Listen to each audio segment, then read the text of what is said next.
What up, Salvador Briggman here. Welcome back to the Crowdfunding Demystified podcast. If this is your first time listening on the show, we bring on real-world entrepreneurs every single week from the trenches that are raising money successfully on websites like Kickstarter, Indiegogo, WeFunder, you name it.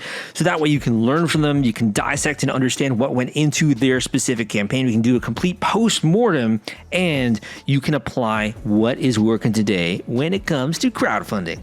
So again, my name is Sal, and I got started in this industry in 2012. I started the podcast in 2015. And for me, this is a labor of love, but it's also that I always wanted to provide a high caliber, high quality education, training, and information for people out there that want to crush it with their campaign, that absolutely want to knock it out of the park when it comes to what they're doing, whether that's bringing a new product into the world, a new invention, a new startup, or something even creative in nature, a book, a film project, anything like that. I want to share with this with you so you can get access to the right information that's actually going to move you forward, and that way allow you to raise your potential. I think that one of the things that's so challenging is that sometimes when we're younger, we always think that though our potential is capped at a certain level, or that we can't actually become more. And the idea of becoming more, becoming stronger, becoming smarter, becoming even just having a better strategy than anyone else can sometimes be quite daunting. I remember when I was first getting started in working out and I started to actually notice the changes in my body, building muscle mass, getting thinner, and being able to execute on a strategy and see results. To me, that was like crack cocaine. It's so cool that you can actually, show up every single day, work hard, and have results show up in your life. But sometimes you're working really hard, but you just don't have the right roadmap, right?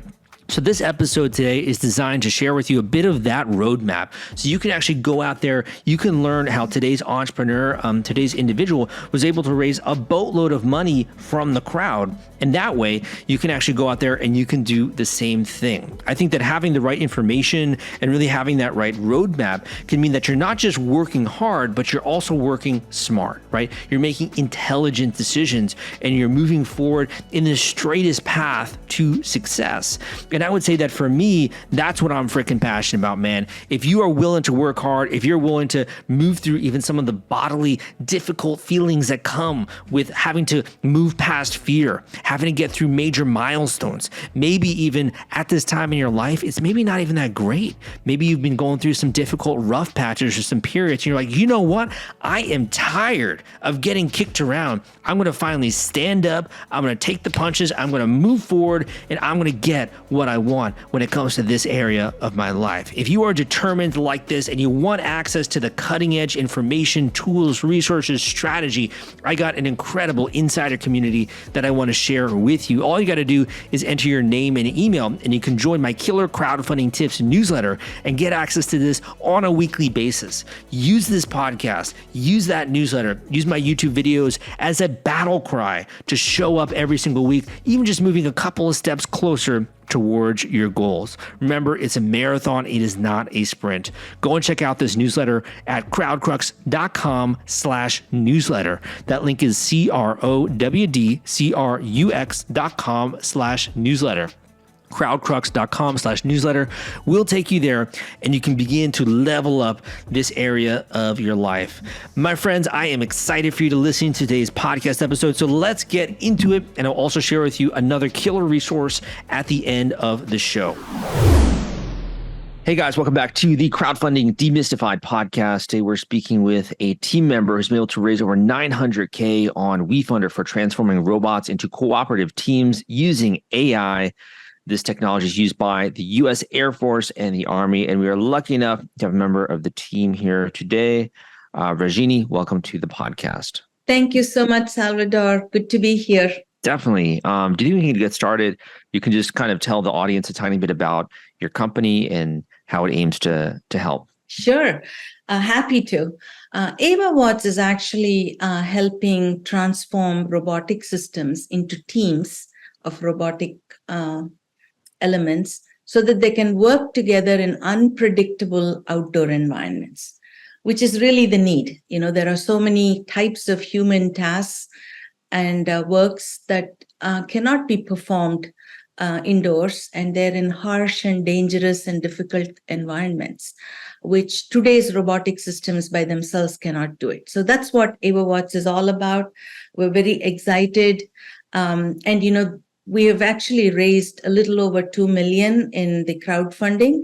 We did the first, part on StartEngine, and then we are currently raising on WeFunder. Awesome. Congratulations on that. What got you passionate about solving this problem? Why did you choose to focus your energy and attention on this one? See, I was actually talking to some customers, and then I was pitching a completely different product in the AR augmented reality space. And then it turned out that they made me walk on a long runway, which was almost 3 miles long. And then they said, look, there's a serious problem on these runways. There's all kinds of hazardous material that gets strewn, and we want to be able to site it and clear it so that, it can save jet engines. As you know, jet engines, when they spin up, they can suck in all kinds of dirt, and that can choke the engine and thereby, harm it. Which will affect passengers who are traveling and cargo that's getting lifted. So then we came to the drawing board along with the customer and brainstormed, and we figured out that using robotic systems would be the best way to solving this problem. So we solve it by using aerial robots or aerial unmanned vehicles, if you will, to go and site the hazardous material, debris, which is called foreign debris on runways. And then the ground robotic vehicles will go and clear it up or remedy the situation. So that itself tells you how we can apply what we're doing to many, many domains. So that's how it started. Yeah. Very cool. Very cool. And from what I understand, you've also founded a couple of other companies along the way as well. Do you think you could just speak a tiny bit to that? Absolutely. This is my third startup. AvaWatz is, founded in 2019. The one that I did before AvaWatz was called MZeal. We were initially doing communications products, and then we rebranded ourselves as SciGlass when we changed the product lines, or rather added product lines to serve the cybersecurity aspect. And we actually had products to detect unknown threats, which is a bigger problem in that space. Now, SciGlass had a good exit, sold to Nominet. Before that, my first startup was called NewMag, and there, the customer came with some problems. We were fortunate to be listening to the customer, and then there, the hard problem was how to detect faults on long haul conveyor belts that would take material from mining, from a mine to a central processing area. In this case, it happened to be a coal mine, and the central processing was actually an electricity grid.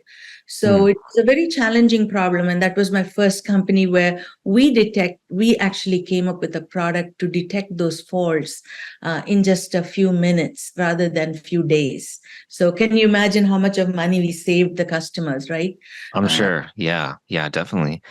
So in thinking about this, what do you find, or for you, what kind of ignites you or gets you passionate about working on these major problems? Is it the technology aspect? Is it relationships and leadership? Like, what do you find really gets you up in the morning, gets you excited to work on these?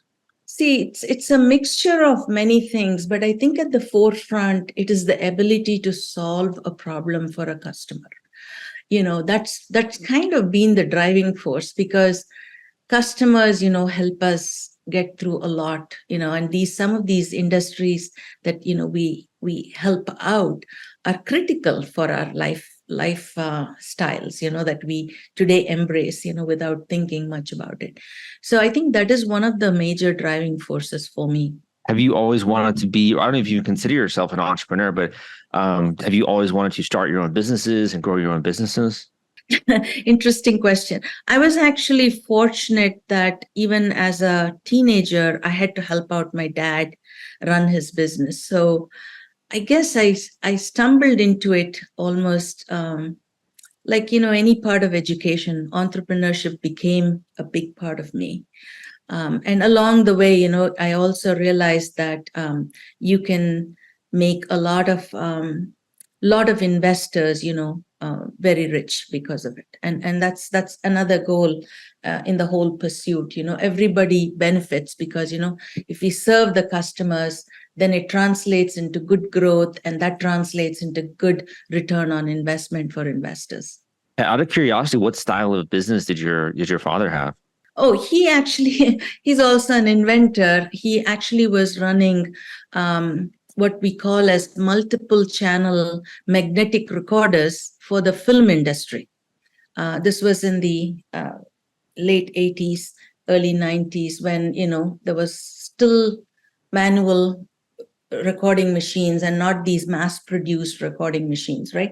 So he was one of those inventors, and I was fortunate enough to write a couple of his patents and also instrumented the sale of his company. So I feel very blessed to have had that opportunity.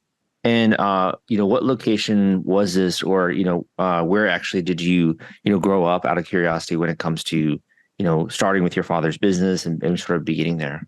Yeah, I'm from India originally. So, and from Madras, which is now called Chennai. And then, so I've lived half my life in Madras, Chennai, and half my life in Bangalore, which is now called Bengaluru. So, there are some semantic changes, but that's where I come from. I've enjoyed my life in India. And then when we moved here, I've just continued the same path because I'm doing pretty much the same kind of interesting things. Very cool. Very cool. So in terms of the story, I think that one of the biggest or most recent changes has been just the ability to raise capital from the crowd, right? And it sounds like you explored that with like a StartEngine campaign first. What prompted you to consider doing a raise so publicly like this? See, I have raised money through the VC channels before, so I'm not new to that. When I got to understand what all these new SEC regulations were, I really became interested.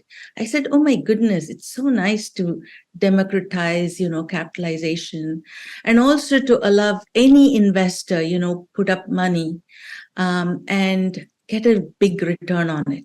That kind of drives me actually, even now, So that's what happened, literally. And then we said, okay, StartEngine, I looked up, and I don't think I did a lot of, shopping around. I just went with StartEngine, a great platform.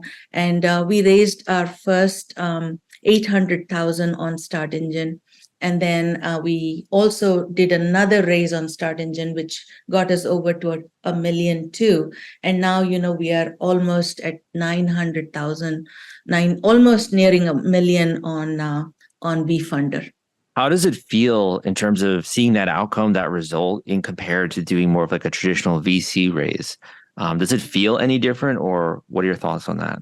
So it is very different, Salvador. It's very different in the sense, VC part is, you're pitching to a few people and, you're focused on that.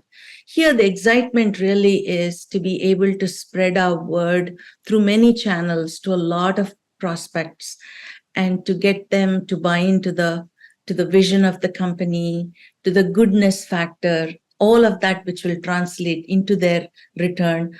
That's an exciting part. I never thought about it before. And so, I feel that this is an incredible opportunity to raise capital this way, making everybody part of it, and what strength. And you'll not believe now, we have a few of our investors with whom we're partnering to do business. And then, so, it's just opening up doors in ways that I really did not imagine possible. Yeah, I'm looking at what people say. So there's a lot of people here that are talking about this. We have Melinda, who's saying robotics is the future, which is why she invested. We have other people who are investing for their retirement. Other people that are doing it based on logic or interest. Luca says that it's because of the incredible founders and amazing technology. So you've been having a lot of different types of people, it sounds like, investing for different reasons. Yeah, that's another exciting part, because it's also, on one side, a driver for us, right? We want to do more with our milestones. We want to push ourselves. It's a nice, different, but a very powerful method of raising capital and getting energy out of it to do better. It's just, I think it's a very interesting newness that's embracing the world of capitalization, and I'm happy to be part of it. On that point, for those that are listening and hearing your story, being able to raise capital in that way and getting people to take action on StartEngine and then also WeFunder, do you feel like there are any lessons that you've learned when it comes to what you need to do to prepare for it or to make sure you have a good outcome? Yeah, so that's something that is like worth talking about, because here, we are going from we have to go and outreach to many people. That's one of the challenges, right? But the real crux is reaching to people is a network effect. When we can tap into the first source of believers, they can actually help us accelerate that outreach. So that's what I've been doing, by reaching out to the investors, by telling them to tell their friends, and also being out there and making new friends. It's a very different way of outreach, but I think it's good. And each kind of a channel that we approach is always teaching us a little bit more about how to be out there, with all sincerity and building trust with everybody. Because here, we want to make a big, we are making a huge difference in the world. Mm-hmm. Because, we have whatever we are producing, we already have a good traction with the Department of Defense, where Air Force, Army, and the Homeland Security, they already have bought into it. Huge traction there, right? So we're just pushing the traction, and we're also bringing in two other product lines as part of our platform play into the private sector. And Got it. yeah, it's a very responsible role, right? Making these things that don't exist in the way that people can easily use. It does not exist today. So it's a real challenge, but it's also a challenge that gets converted. And so translating that enthusiasm and making investors see that value has been really educational. So it's different, but also it's very enriching for the business. So it sounds like having that communication strategy, knowing the channels, having an idea of what you're going to be talking about are really important from what you've said. Yes, and also we're discovering new channels all the time. Yeah, definitely. So if you're able to get this right, you've had a couple of exits before, and you've had built businesses before. If you're able to get this right, what is it worth? Like, what is the market size here? So the market size, in fact, the target market size that we're going after is about $191 billion. So this is a massive market. We straddle the line between getting very responsible and trustworthy artificial intelligence that is robotics oriented, because that's where the future is. We are going to be using more and more of these more nimble and nuanced robotics for all kinds of life. We are already doing it, but we're doing it at only certain levels. This is like really pushing the boundary right out there. So I think very cool. Yeah, it's very exciting. Yeah. Yeah, I mean, I think the market's huge, and obviously AI and robotics are changing like every single year, right? They're growing every year. People are using them, so I can totally see how it's going to even grow in the future, right? Yeah. If you're worried about the fulfillment and shipping part of your Kickstarter campaign when it comes to getting out all those perks and rewards to your backers, rest assured I've put together a complete Kickstarter fulfillment and shipping checklist for you, and it's free. This is sponsored by the folks at Fulfillrite, and they thought that you should have this checklist as part of your arsenal going into a crowdfunding campaign. If you want to get instant access to this checklist and it's free, you can go to fulfillrite.com/checklist. Again, that is fulfillrite.com/checklist, fulfillrite.com/checklist. Just go to that link and you can download it immediately.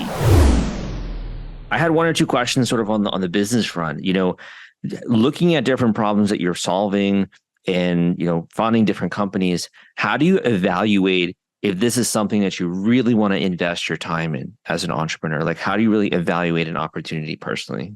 Yeah, good question. One is, the field in which, an entrepreneur or a company is breaking ground. That's very important.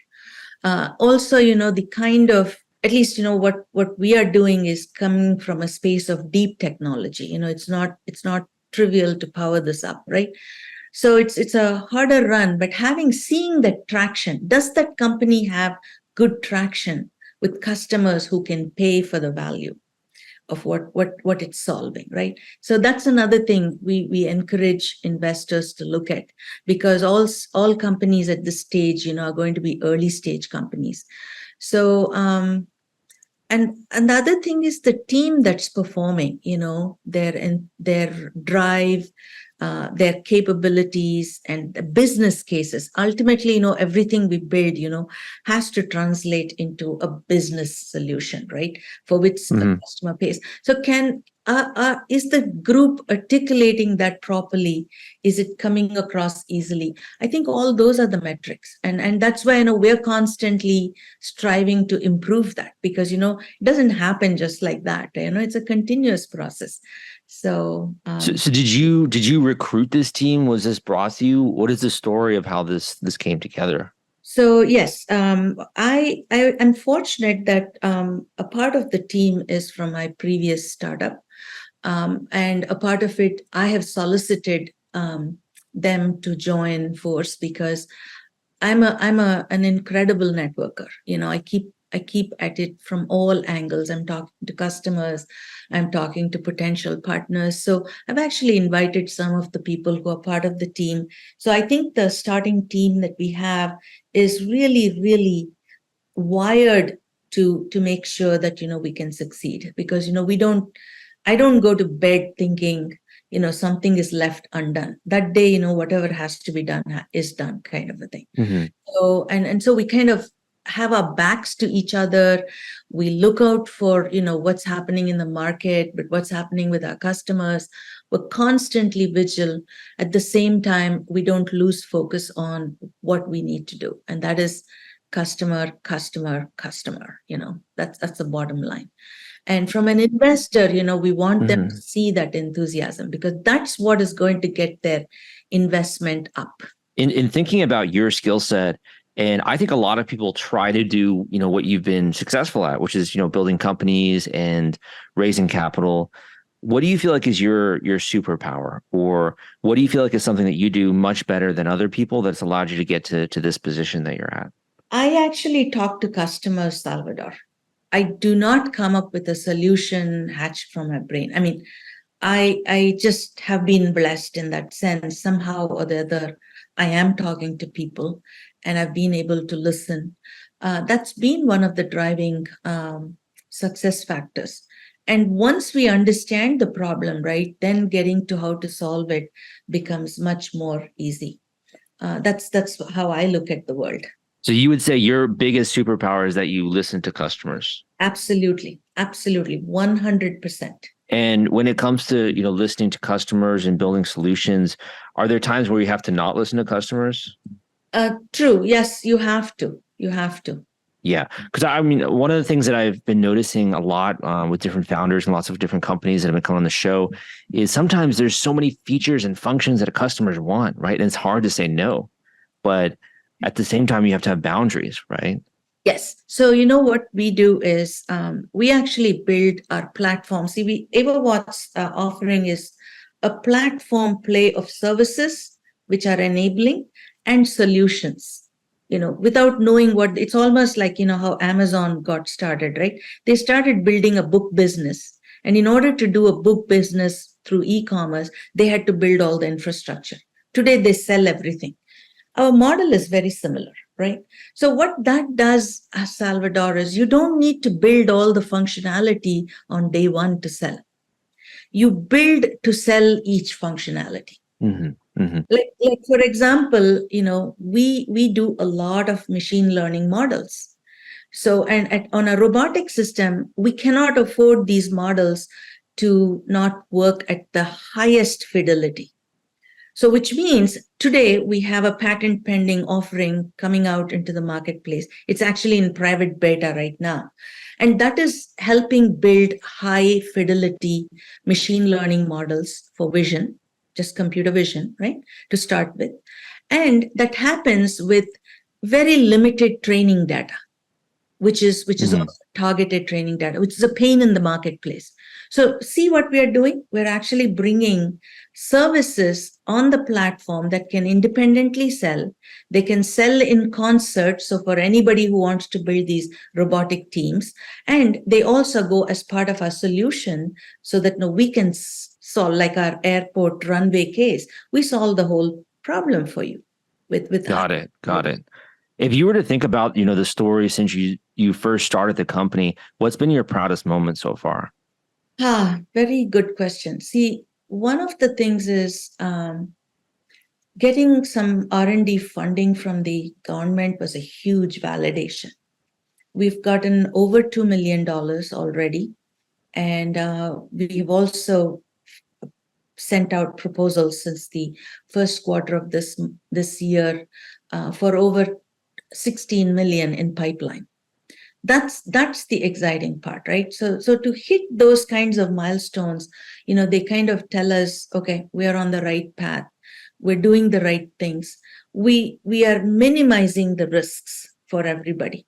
It doesn't mean that we're going to be successful in all the proposals, but we are increasing the opportunity to close, 10 to 15% of those proposed. So it's a nice model because, when you think about it, Salvador, it's business fundamentals at its best. For sure. And what would you say is the most challenging moment that you've had? The most challenging is, how to get to increasing our traction and bringing it into the private sector. Today, we have a very good traction with the public sector, which is the defense and the Department of Homeland Security. Now we want to bring it into the private sector. So that is a challenge. I've done it before. And the challenge is to bring it at a price point which is very good for the private sector. And it works to scale up each of those verticals. So we play in 3 verticals. One is inspection and remediation. 2 is early warning, so that for safety, you early warn. And the 3rd one is for surveillance. Now, just these 3, even if you hit one of it and make it correct for the private sector, it's golden. And that's where the airport runway use case is. And that's where one of our early pilots, we're just piloting right now, is happening. So some of those are challenging. It's not easy, right? Because you got to understand the entire sales pipeline. How are we going to sell? What is the value? How are we going to package it? Who are the partners, who will come and play with us? All of those things have to be figured out. So it's very interesting. Yeah, definitely. So if someone comes to you and they're like, gosh, I've seen how much you've been able to raise here and you've been very successful, right? How can I do anything like this? How can I bring an idea that I have into the world, execute on it, actually have something that, the world is able to benefit from? Where do you feel like, it's a big goal. Where do you feel like, your advice would be for that kind of a person if they were to come to you? Yeah, I would always say that, build a prototype first on your own dime. Take some risk so that, because I did not start raising until we had a good traction with the military and we had a prototype, So do that. That itself is a huge validation. So when we go out and start raising now, you have something that you have done, putting your life at risk first. Well said. And that definitely gets it out of the dream stage and definitely into something that's physical and other people can see, right, and evaluate. Yes, because business is all about execution. You can have ideas a dime a dozen, Salvador. 100%. So I do have 1 or 2 more questions, but where can people go to learn more about your campaign, which is currently ongoing? Where can they go to learn more and about your company? Definitely. Just go to wefunder.com/AvaWatz. And the spelling for AvaWatz is AVAWATZ. And I'm sure, we can provide a link along with the podcast. So in hearing you talk and hearing your story, I would sort of use the word that you seem kind of untouchable, which is like, you've had success, and there's just been a lot of great things that have been going your way. To kind of make it more real, what do you feel like is the most difficult learning lesson that you've had, and what caused that experience to happen? So success is not a straight line. It's not a straight hockey stick, right? It's so many challenges. So it is weathering those challenges, but not getting lost in each of them, because they can be roadblocks, right? You just have to navigate those roadblocks and get over it. So in my mind, the success is a lot of perseverance, a lot of hand holding with your team, because you can't do it alone, and having that camaraderie amongst your colleagues, which is extremely, extremely valuable. And always, always, always, listening to the customers and seeing, are we doing the right thing for them? So right. So someone might listen to that and they'll be like, I hear what she's saying, but does that really real, right? Do you have an example that kind of backs up that point, or a time in your life or a period with the company where you feel like that example comes to light?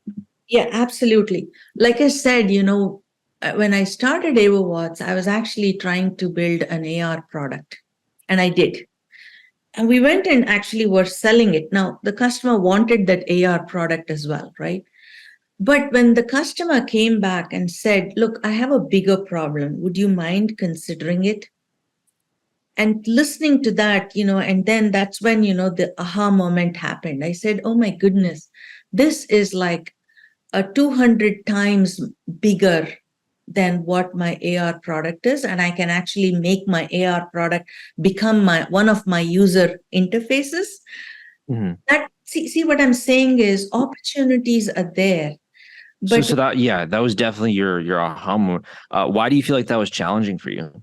See, the challenge is, the mind will always take the easy path, right? It'll just take, okay, I have a product to sell, I want to sell.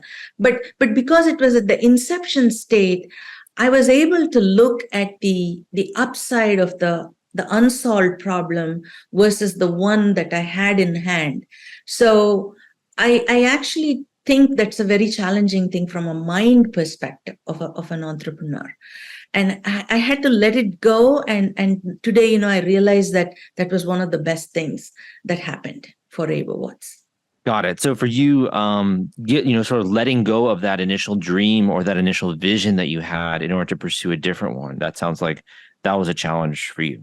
It was a challenge because it's not easy, right? You feel like you've got a bird in hand. Why go after something else? But this came loud and clear because I saw the language from the customer and how they were pained by this problem.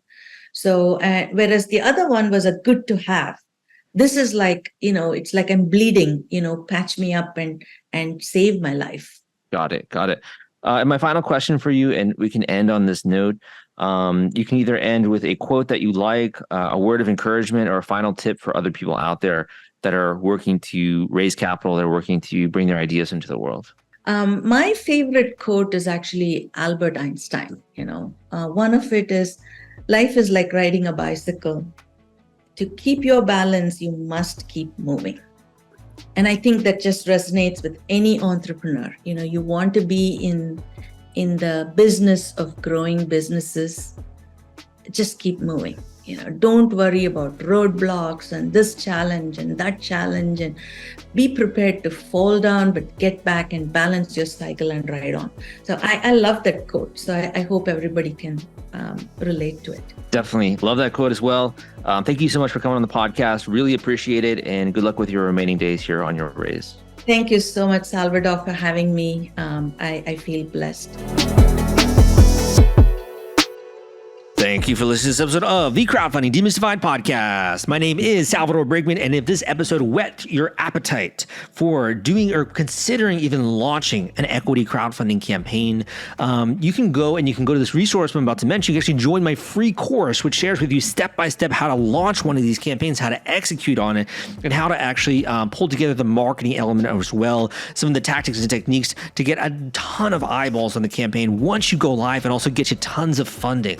If you want to check this out, it's completely free. Just go to crowdcrux.com/equity course. That link is crowdcrux.com/equity course. Crowdcrux.com/equity course will take you there. I should include as well that link in the description of this podcast. So I really commend you for showing up every single week. This takes a lot of hard work. This takes discipline, passion, intensity, commitment, the willingness to take control of this area of your life.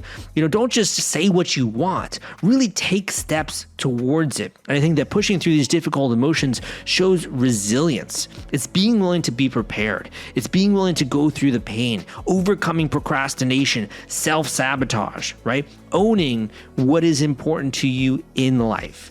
And I think that if you exemplify that value of discipline, if you exemplify that value of really handling problems and moving through them, whatever area it is, my friends, you are definitely a member of the Crowdfunding Demystified community. That's what every single person in this community has in common. We are willing to face our fears. Now, I say that, but at the same time, I do think it's hard. I do think it's difficult. I do think it's challenging. And sometimes it can actually seem insurmountable. And I don't think that you necessarily have to face your fears alone. Sometimes you just don't know the road ahead. And it's not that you should be like, oh, I'm going to be more gritty about this. Sometimes you just need a guide. You just need a little bit of help. You just need some hand-holding, right? And you're at a stage in your life where you're willing to invest in that and you actually value that. You don't want to have to go out there and play tennis and figure out the whole game on your own and how to have a great stroke and the strategy and how to get good at it. You're willing to just hire a tennis instructor, right? That's going to completely make a massive difference in your tennis game and give you a leg up on every other tennis competitor that's on the court, right? So if you're ready to do that, I'll make myself available when it comes to this with my individual one-on-one coaching calls. So these are intensive coaching calls that are designed to give you confidence going into this element of your campaign, going to this next stage of raising money, of bringing a new product to the world, of getting tons of eyeballs on this project. It's also designed to give you strategy, a complete game plan, so you can go from A to Z much faster than anyone else and give you a complete idea and very clear picture from start to finish of what you gotta do. So you can stop hunting around on Google, you can start listening to podcasts and videos. You really just get it all delivered to you straight in a very concise manner. And finally, I'd say that the biggest takeaway that many of my students have had from these coaching calls is also just getting access to the right people, to the right resources, the right tools, and being able to, in that way, supercharge your campaign. So if you really want to get access to some of the insider secrets that go into a crowdfunding campaign raise, and you want a guide that's going to help you, go and book this individual one-on-one coaching call with me. The link to do that is crowdcrux.com/coaching. Go and check out this link at crowdcrux.com/coaching. At crowdcrux.com/coaching. That link will take you there. Fill out a little bit of information on that form so I know more about you, what you're trying to achieve, what are your expectations, what are the results you're really going for, and we can get that call scheduled ASAP. That link is crowdcrux.com/coaching. It's really actually surprised me the level of success that some of my coaching students have had. It always blows me away as well when we have someone who's been listening to the podcast or done coaching with me and they come back and they actually share the entire thing on the show. Like, it's so freaking cool. So we have so many different success stories, so many people that are taking action, and regardless of whether or not that's something that you're ready to do, I commend you so much for showing up every single week, for really being willing to dream big, right? To actually be willing to stop playing small, saying yes to opportunities, saying yes to life. Stop thinking small, my friends. And if you are listening to this show, yes, 100% you are in that small group of people that's willing to think about the bigger picture. So I hope you enjoy this episode. And also, we got a great one coming up next week. Make sure you tune in. Again, my name is Salvador Briggman, and I will see you next time.